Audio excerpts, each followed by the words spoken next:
Olá, pessoal. Eu sou o Tomás Ribas, especialista em OKR e agilidade organizacional. E nesse vídeo eu quero convidar você para falar um pouco sobre qual que é a essência de OKR, o que está por trás dessa ferramenta, né? E da onde que ela surgiu e por que, de fato, ela pode ser tão poderosa, né, para os nossos negócios. E para isso eu quero convidar você para fazer uma rápida viagem no tempo aqui nas tendências de gestão. Se a gente voltar lá atrás e olhar lá para 1910, 1920, na Revolução Industrial, uma das pessoas que mais marcou esse movimento foi o Frederick Taylor, né? Considerado aí um dos inventores da palavra gestão, gestão científica, né? Ele criou lá uma série de técnicas que ajudou a dar muito desempenho para as linhas de produção.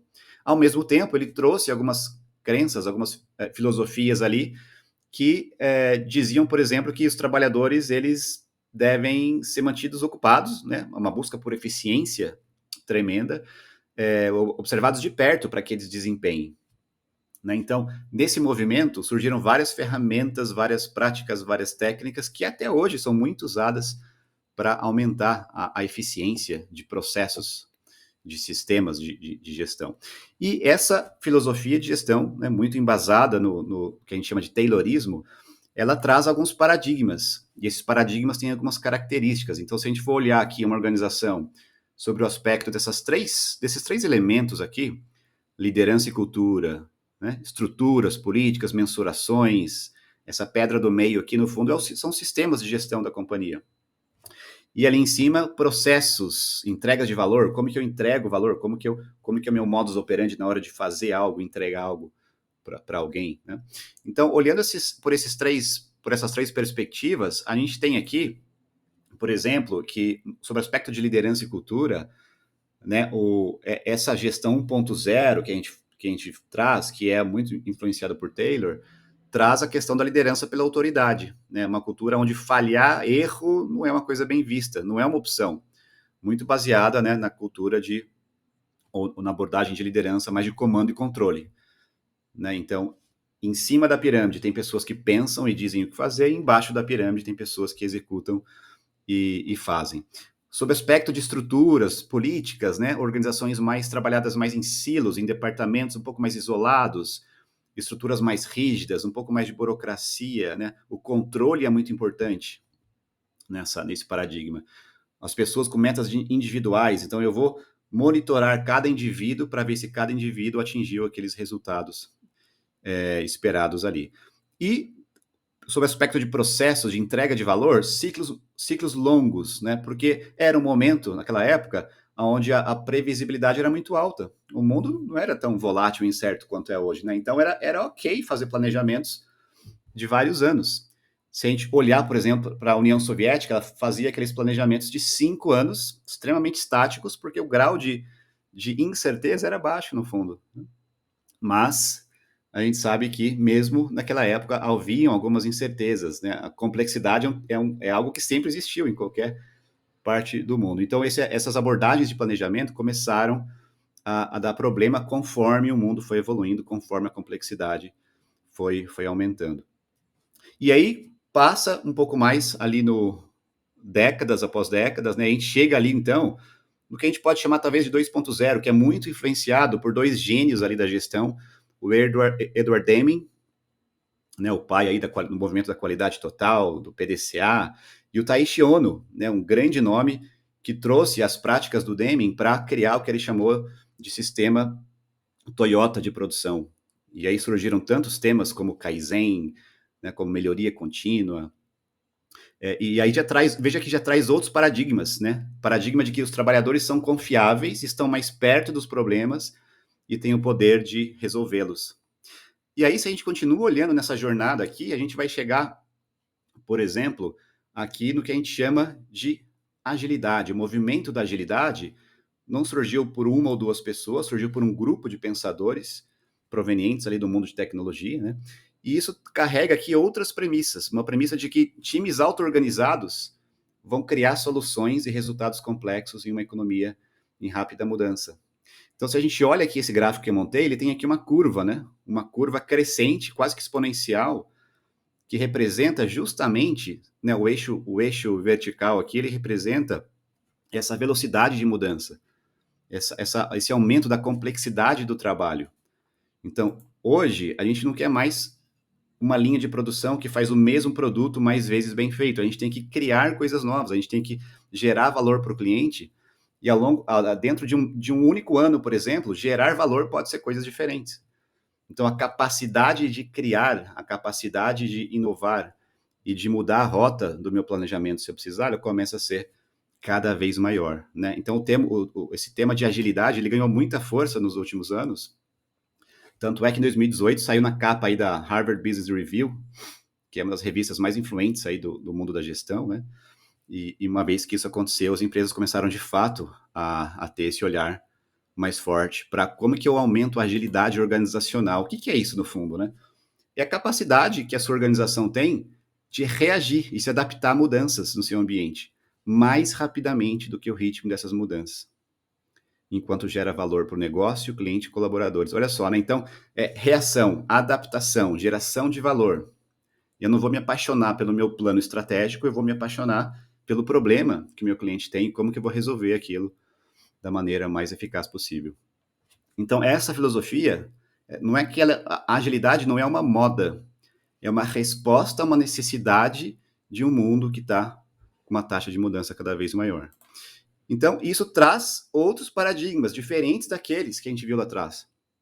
Então, sob o aspecto de liderança e cultura, ao invés de eu microgerenciar e dizer quais são as tarefas que o time tem que fazer, por exemplo, a gente começa a falar de mission command, ou seja, eu passo a missão, eu passo o problema para um grupo de pessoas pensar e solucionar.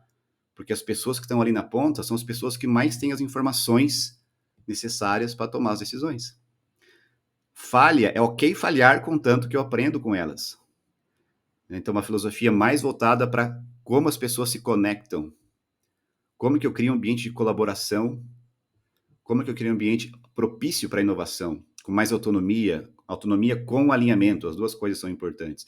Eu trago ali nas estruturas, nas políticas, um pensamento mais sistêmico, eu saio um pouco ali do meu time, do meu departamento e começo a ver interconexões para gerar otimizações na empresa como um todo, e não otimizações locais dentro de um time ou departamento. Então, estruturas mais flexíveis, decisões tomadas mais baseadas em dados, data informed, ou seja, os meus dados informam as decisões que eu vou tomar. Né? Então, meu planejamento é mais baseado em valor, que valor eu quero gerar, que melhorias, que benefícios mensuráveis eu quero gerar, e não simplesmente entregar projeto. Então, entregar projeto não é suficiente, não é o único critério de sucesso de uma filosofia mais ágil. Então, passa a ter um planejamento mais iterativo, né, ciclos um pouco menores. Eu posso mirar alguns objetivos mais longo prazo, não tem problema, mas dentro desse longo prazo, eu coloco os ciclos menores para ganhar mais agilidade, para poder corrigir a rota conforme necessário, com o cliente no centro. Então, existe essa consciência que começa a aumentar com relação a tudo que a gente faz aqui, é para alguém consumir lá fora. Então, nada melhor do que colocar esse alguém no centro das atenções de tudo que a gente faz. Então, um ambiente mais de experimentar formas diferentes de trabalho. E o Gary Hamel, que é um dos meus consultores preferidos no mundo da gestão, né, ele fala até de forma meio provocativa, e eu concordo com ele, que gestão não é algo inventado para criar organizações adaptativas, inovadoras e engajadoras. Né? Não foi criada para isso. Então, por isso que a gente está num dilema muito sério nesse mundo atual. Porque grande parte das empresas carrega consigo o paradigma do século passado. E tem uma dificuldade muito grande, às vezes, para começar a trazer uma abordagem mais ágil. Então, ele continua falando aqui, né, que empresas hoje têm tecnologia do século XXI, super modernas, porém, processos de gestão de meados do século XX e princípios de gestão do século XIX. Né? Então, é uma provocação que faz bastante sentido para a gente repensar. Então, sob o aspecto, por exemplo, de planejamento, que é o tema de OKR nosso aqui, o que é o modelo mais tradicional, vamos dizer assim, usar essa palavra, né? Um grupo pequeno de pessoas se reúne lá no fim do ano, define os famosos objetivos estratégicos, e disso se desdobra um conjunto enorme de projetos, iniciativas, programas, cada empresa vai ter a sua nomenclatura aí. E de cara a gente tem um problema, porque esse pensamento, ele está baseado naquilo que a gente chama de planejamento canhão. Né? Eu aprendi essa metáfora aqui com o nosso colega Juan Bernabó, que é uma metáfora muito boa para dizer o seguinte: olha, o canhão, a teoria aqui da balística, ela é totalmente previsível. Eu consigo calcular a rota e o tempo que a bala vai demorar para chegar no ponto C. Então, se eu usar esse paradigma, eu estou dizendo o seguinte: olha, se a gente fizer forecasts, business cases, projetos, planejamento estratégico, etc., então a gente vai estar tranquilo, porque a gente vai conseguir saber exatamente o que vai acontecer no ponto C, se o ponto C for daqui a 4 anos, por exemplo. E a gente sabe que isso é uma grande cilada, né? Que a partir do momento que a bala sai do canhão ali, coisas acontecem, mudanças acontecem. Então, não vou me apaixonar pelo planejamento estratégico, eu vou me apaixonar pelos problemas que a gente tem que resolver para os nossos clientes. E para isso, uma abordagem mais ágil ela é necessária, porque senão eu não mensuro, eu não aprendo, eu não faço paradas estratégicas para corrigir a rota ao longo dessa trajetória aqui.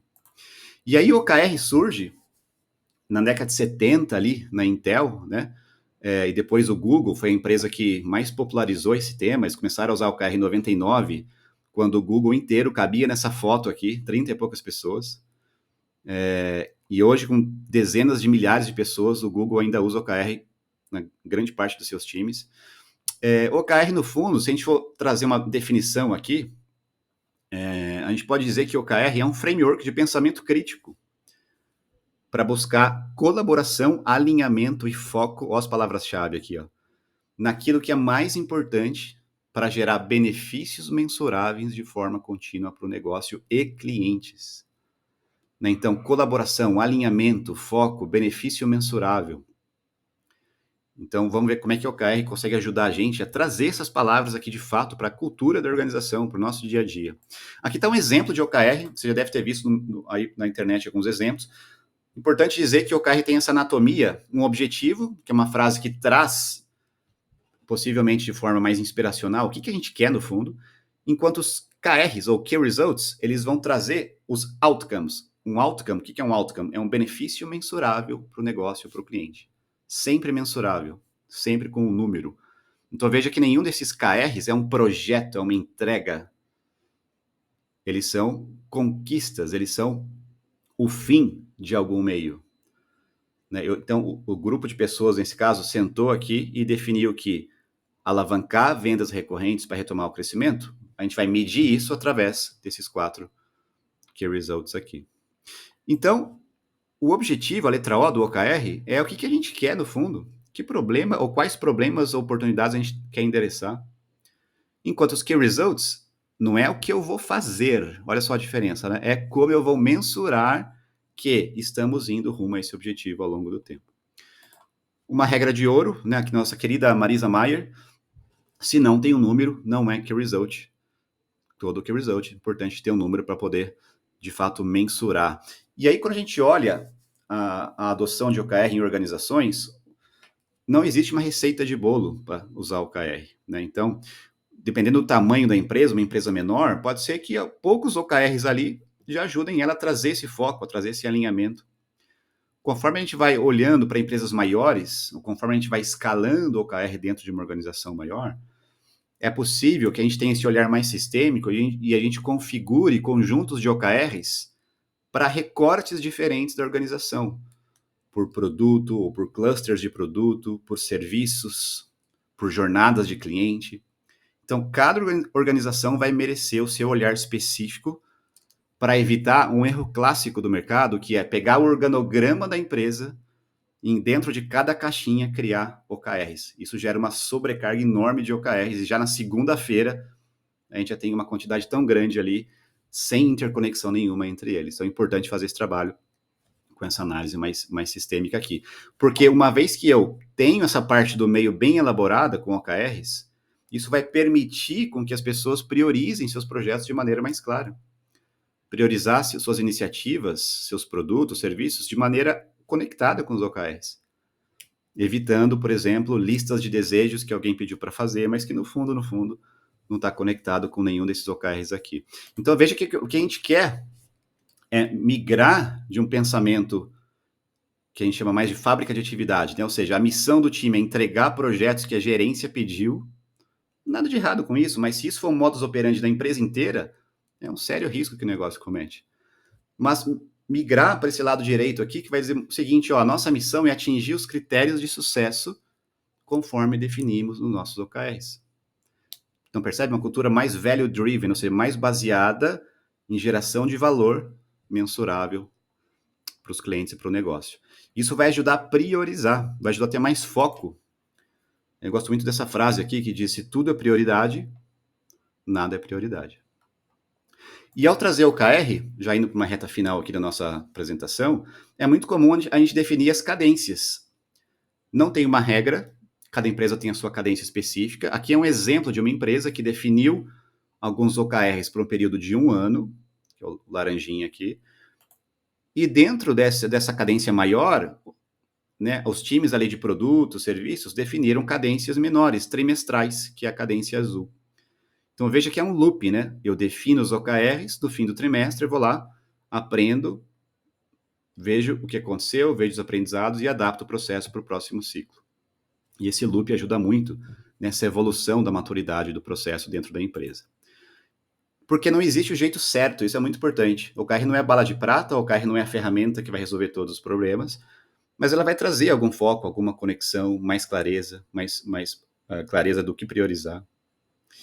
Não existe certificação oficial, não existe guia oficial, por mais que você possa encontrar no mercado, o fato é que não existe nada oficial, porque não existe o manual, não existe o modelo de maturidade. Existem sim algumas técnicas práticas de adoção eficaz que você pode aplicar para fazer sentido. Tem que fazer sentido, o OKR tem que gerar benefício para as pessoas, para os líderes que estão usando esse negócio. Por fim, o OKR não é fácil, né?